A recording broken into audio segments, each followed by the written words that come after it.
Hola nuevamente, bienvenidos. En este caso vamos a estar trabajando con lo que es el análisis de sistemas, en particular con lo que es la teoría general de sistemas. Vamos a empezar a introducir algunos conceptos básicos que nos van a permitir entrar en este mundo del análisis de sistemas y entender por qué es una de las etapas más importantes de la ingeniería del software.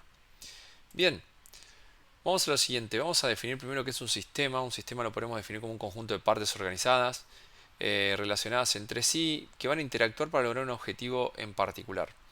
Generalmente los sistemas van a recibir diferentes tipos de entrada, energía, materia del ambiente y van a dar una salida, ya sea una información dada por un proceso, energía o materia hacia lo que es su ambiente. Cada sistema existe, digamos, dentro de otro más grande. Si nos ponemos a visualizar y a empezar a desarrollar un enfoque de sistemas, dado el objeto en observación, vamos a empezar a ver que hay algo por encima y algo más interno, ¿no? Entonces podríamos decir que internamente podríamos definir subsistemas y elementos y a la vez poder definir un supersistema o un suprasistema. Veamos esto en el ejemplo. Tenemos un ambiente, ¿sí? En el cual en este ambiente encontramos un sistema con sus entradas, sus salidas. Podemos definir también un límite de ese sistema. Obviamente esto es algo bastante abstracto, donde empezamos a analizar cualquier tipo de objeto, donde tenemos que definir un límite para poder estudiarlo y analizarlo. Dentro de ese sistema vamos a ver justamente diferentes subsistemas relacionados que van a estar intercambiando información, datos, recursos para poder lograr el objetivo del sistema. A su vez, este sistema está dentro de otro suprasistema, que sería un sistema aún mayor que lo incluye, ¿sí? Entonces, esto va a variar, depende de la perspectiva del observador. Si nosotros nos ponemos a observar un subsistema como un sistema principal, este sistema principal va a ser el supra y todos los elementos que tenga internamente van a ser esos subsistemas, ¿sí? Va a depender siempre de dónde nos paremos a observar. Cuando definimos un objetivo de un sistema, vemos que el objetivo va a involucrar cumplir una serie de obligaciones y procedimientos de esas entradas que tiene para poder producir salidas o resultados de alguna manera esperados, ¿no? Cada sistema va a tener un propósito, un fin para el que fue diseñado, desarrollado, construido o pensado ese sistema. Entonces, por ejemplo, un sistema de ventilación en un hogar va a ser proveer aire puro, limpio y acondicionado al hogar. Entonces, dentro de ese sistema podemos empezar a analizar todas estas cuestiones y características que estamos hablando, que veníamos hablando previamente. Fíjense que si vamos más allá y empezamos a ver en detalle toda la teoría de sistemas, vemos que podemos encontrar justamente en un ambiente externo, un ambiente interno al sistema, la entrada dentro de los diferentes elementos o dentro de esos elementos también otros subelementos que determinan un proceso para justamente determinar una salida. A su vez esas salidas podrían ingresar en pos de la retroalimentación para ir mejorando justamente el funcionamiento de este sistema. Los sistemas entre sus elementos y el ambiente externo va a estar relacionado a través de diferentes características como el concepto de homeostasis, entropía, retroalimentación, recursividad y sinergia. Vamos a definir el suprasistema. Como decíamos anteriormente, el suprasistema va a depender muchas veces de dónde lo ubicamos en nuestro sistema principal como objeto de estudio de este enfoque sistémico. Podríamos decir que una computadora en sí misma es un sistema, si la estudiamos como sistema, ¿no? Como tal. Poder encontrar las funciones, los límites, los diferentes componentes y sus subsistemas. Ahora, la computadora vista como un sistema principal, ¿qué suprasistema le podría corresponder? La respuesta no es una única respuesta, valga la redundancia, sino que va a depender de dónde esté incluida esa computadora, cumpliendo un rol específico dentro de un sistema mayor, ¿sí? Entonces, para poder definir el suprasistema tenemos que conocer el objetivo de esa computadora, el objetivo de ese sistema en estudio. Por ejemplo, si esta computadora, digamos, se va a utilizar en una biblioteca para buscar libros, entonces la computadora va a ser el sistema, pero el suprasistema en el cual está incluida esa computadora va a ser la biblioteca, ¿sí? La biblioteca obviamente es un sistema en sí mismo que en este caso estamos justamente analizando solo la función y objetivo de esta parte, de este subsistema dentro de ese sistema de la, de la biblioteca, ¿sí? En este caso. Entonces nos da, digamos, una perspectiva mayor de este sistema en estudio, que es la computadora, y cómo forma parte de un sistema aún mayor o de un ambiente en el cual se está desenvolviendo ese sistema o elemento en estudio. Fíjense, podemos hablar de un ejemplo de un sistema informático. En este caso va a ser un conjunto de partes o recursos formados obviamente por hardware y software. Y también dentro del sistema podemos emplear a las personas que son las encargadas de lograr esa relación para poder almacenar y procesar información. Todos estos elementos van a trabajar dentro de ese sistema con un objetivo común, que va a ser básicamente el procesamiento de datos, ¿sí? Dentro de los recursos que podríamos decir de un sistema informático, vamos a encontrar esos recursos de hardware, todas las computadoras, componentes, impresoras, escáneres, todo lo que se requiera, toda la estructura física, red de computadoras que nos permita el ingreso de información, de datos al sistema. Por otro lado, vamos a tener recursos de software, todo lo que nos permita, digamos, procesar y tener una serie de instrucciones y reglas y documentos, aplicaciones que nos permitan, digamos, conocer el proceso que se va a requerir para procesar esa información en el hardware específico, ¿sí? Recordemos que los recursos de hardware y software siempre van a ir acompañados.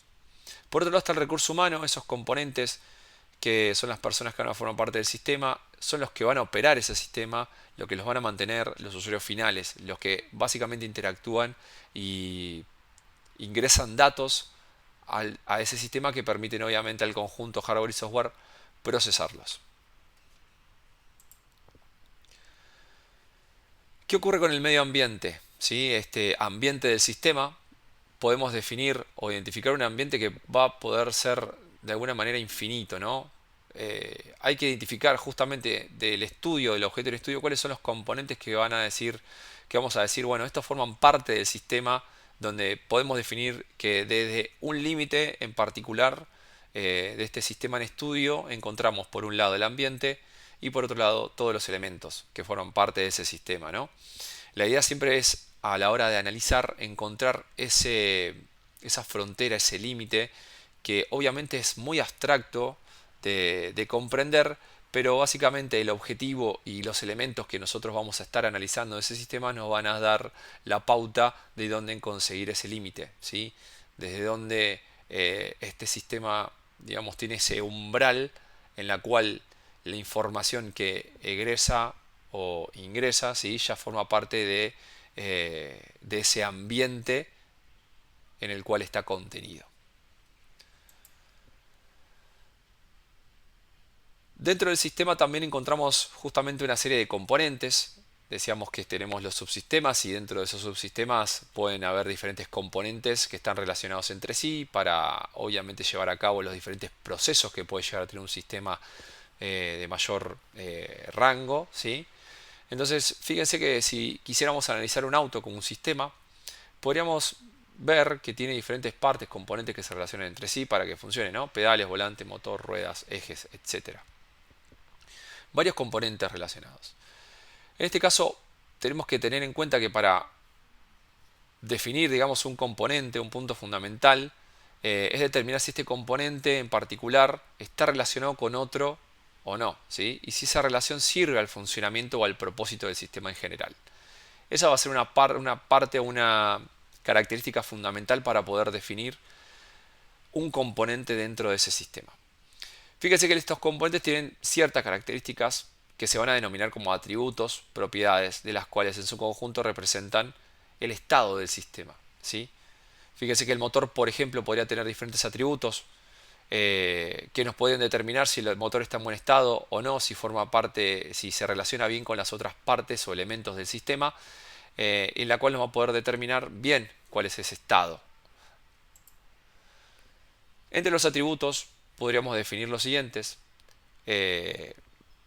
Uno cuantitativo o atributos cuantitativos nos representan cantidad, es más objetivo a la hora de dar una dimensión o una percepción para poder identificar, ¿no?, al atributo, por ejemplo, kilogramos, tamaño, sexo, color, etcétera. Son algunos de esos atributos que nos van a permitir poder, digamos, comprender el estado de uno de los elementos de forma bastante objetiva. Por otro lado tenemos los cualitativos. Nos determinan la calidad. Obviamente son más subjetivos y ofrecen, en este caso, quizás mayor dificultad de definición y medición, ¿no?, que la contraparte, obviamente, que los cuantitativos. Van a determinar, digamos, mucho de la calidad del funcionamiento quizás del sistema o elemento que se esté analizando en este caso, pero obviamente con ese, digamos, esa característica de subjetividad que se le va a ir agregando. Por otro lado tenemos atributos definitorios, son aquellos los cuales una entidad, digamos, un elemento, digamos, no se podría definir como tal si ese atributo no está incluido, ¿sí? Eh, Son, por ejemplo, elementos de un motor, va a tener que tener engranajes, eso es algo definitorio. Si no lo tiene, si no tiene ese elemento, si no tiene esos atributos, si no tiene esa cantidad de atributos que se podría definir, no podría funcionar, ¿sí? Después están los concomitantes, aquellos cuya presencia o ausencia no establece ninguna diferencia.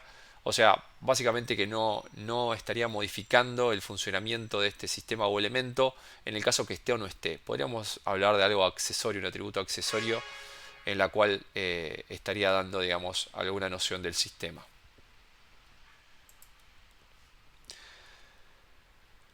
Fíjense que podemos ir a la clasificación de los sistemas en general para poder analizarlos, ¿sí? Tenemos algunas clasificaciones desde, obviamente, depende desde qué relaciones vayamos a estar analizando, ¿no?, y del objetivo que se persigue en relación al análisis que se va a hacer sobre el sistema. Fíjese que según su relación con el medio ambiente podríamos decir que un sistema es abierto o cerrado. Si es cerrado podría ir a lo que es la entropía, ya que no tenemos posibilidad de alimentar ese sistema con información nueva que le permita procesar esos recursos y lograr, digamos, una salida deseada, ¿no? Por otro lado, según su naturaleza, podríamos decir que es concreto o abstracto. Según su origen natural o artificial, según sus relaciones simples o complejas, ¿sí?, según su cambio en el tiempo, dinámico o estático, y podríamos también definirlo según sus variables, si son discretas o continuos.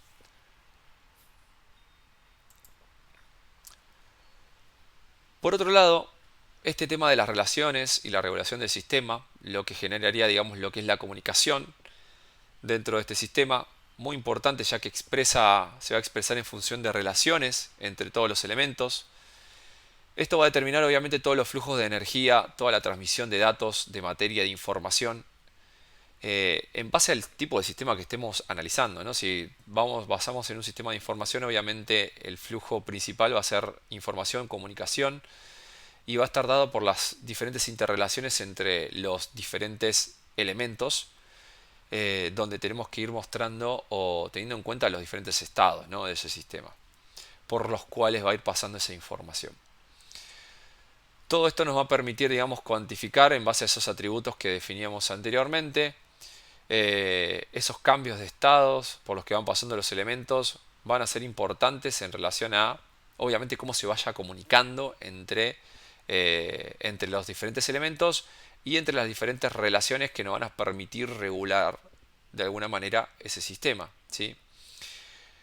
De alguna forma en los sistemas vamos a buscar también la necesidad de autorregularse y poder corregirse a sí mismo para mantener siempre un estado estable, y todo esto se logra a través de la retroalimentación, básicamente, donde nosotros de alguna manera dentro de un sistema vamos a requerir alguna salida esperada, y esa salida esperada, para poder, digamos, tener una noción de si está correcta o no, lo que hacemos es ingresarla al sistema, poder medirla, para poder medir esos atributos, ya sea cualitativos, cuantitativos, y determinar si el sistema está funcionando correctamente.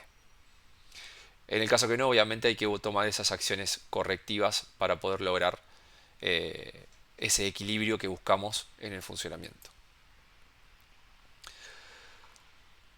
Como les decía anteriormente, para poder autorregularse tenemos dos conceptos importantes. Uno es el feedback o retroalimentación. Fíjense que se consigue ubicando las salidas de una parte del sistema y enviándolas de regreso al sistema como entradas. Como les decía, esta retroalimentación va a poder conseguir, digamos, modificar una o más variables del sistema para poder lograr el efecto de la salida deseada. Eh, Obviamente las entradas dentro de este sistema o parámetros son los que vamos a estar intentando modificar con esa acción de retorno de la retroalimentación, ¿sí? Buscando ese equilibrio dinámico entre lo que es el ambiente y el sistema como tal. Por otro lado también está el feed forward o alimentación delantera. Es una forma para controlar los sistemas, donde el control básicamente se va a realizar en la entrada del sistema, de tal manera que no tenga entradas corruptas o malas, ¿sí? La idea de este feed forward es básicamente adelantarnos a que no entre ninguna entrada, valga la redundancia, que no pueda ser procesada correctamente por el sistema, ya que esto obviamente generaría pérdida de calidad, ¿sí?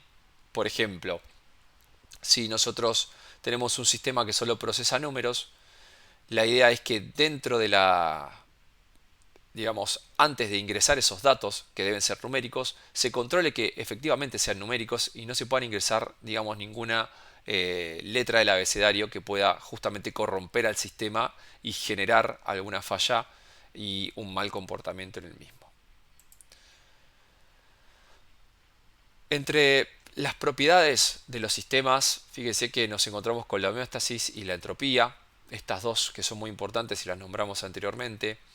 La homeostasis es la propiedad, digamos, que un sistema define su nivel de respuesta y adaptación al contexto. Básicamente la homeostasis busca un equilibrio dinámico entre lo que es el sistema y el ambiente, ¿sí? Pensemos que el ambiente es algo que va a ir evolucionando y el sistema como tal debería también ir evolucionando para no quedarse atrás ni afuera de ese contexto. Por ejemplo, uno muy básico que podemos ver actualmente es, por ejemplo, las actualizaciones de software.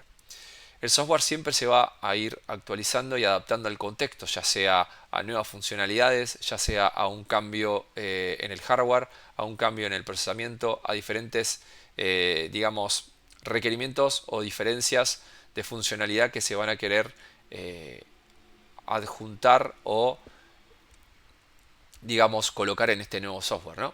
Todo eso se da gracias a esas actualizaciones que permiten tener controlada esa homeostasis, ¿no? Y poder mantener ese equilibrio dinámico entre el sistema y el medio ambiente. Por otro lado, tenemos el concepto de entropía. Este nos permite ver el desgaste que presenta el sistema por el transcurso del tiempo, ¿no? Ya sea por el funcionamiento del mismo, por las entradas de información, digamos, hay muchas cuestiones que tenemos que tener en cuenta en relación a los recursos que este sistema emplea, ya sea recursos de información, recursos humanos, todos los tipos de recursos que el sistema esté utilizando, ¿sí? Y toda la entrada de información. Mientras más limitado sea en entrada de información y no haya, digamos, una retroalimentación de todo lo que va ocurriendo, el sistema va a estar más propenso a ir al desgaste y a la entropía, ¿sí? A la pérdida de ese equilibrio interno para poder funcionar correctamente. Fíjense que acá tenemos todo esto que veníamos hablando, el ambiente, el sistema, los subsistemas relacionados entre sí, las entradas de información, la salida, esa retroalimentación que permite una de las salidas ingresarlas al sistema para poder evaluar el tiempo en el cual se está, por ejemplo, trabajando en alguna tarea específica y ver después si se corrige o no se corrige, si esto puede permitir que el sistema sea más eficiente o no. Recordemos que entre el ambiente y el sistema hay que definir un límite.